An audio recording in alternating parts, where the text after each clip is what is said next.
এনেকুৱা এটা পদক্ষেপ লৈছে যে নৰ্মেলি আমি বহুত স্কুলৰ ক্ষেত্ৰত নাচায়। যেতিয়া আপোনাৰ প্ৰিন্সিপাল আৰু 2-3জনমান টিচাৰ্ছ আহিছিলে মোৰ ওচৰত, মই ভাবা নাছিলো এনেকুৱা এটা কামৰ কাৰণে আহিছে বুলি। And luckily for all of us সেই সময়ত I was also' able to help in a little way.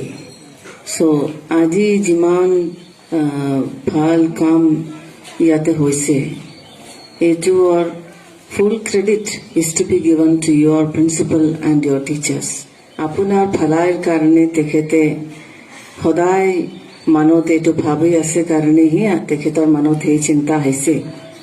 Otherwise এইটো যদিও নকৰে, কোনো নুসুধিব। कोई भी उनको ये नहीं पूछेंगे कि आपने क्यों नहीं किया है, क्यों डिजिटल क्लासरूम है नहीं। যেতিয়া স্কুলত আছিলো সেই সময়ত আমাৰ তাতে এটা প্লানেটেৰিয়াম আছিলে।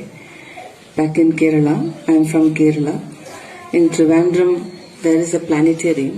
So in the planetarium, I used to see all this. Sun K around ये सब जा रहे हैं. And at that time, internet Iman नासिले no. It was impossible to think of laptop or computer.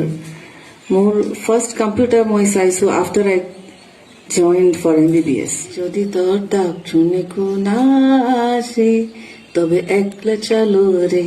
তো গাও, যদি তোর ডাক শুনে কোন আসে তবে একলা চলো রে। एक रूम बना के उन्होंने रखा है।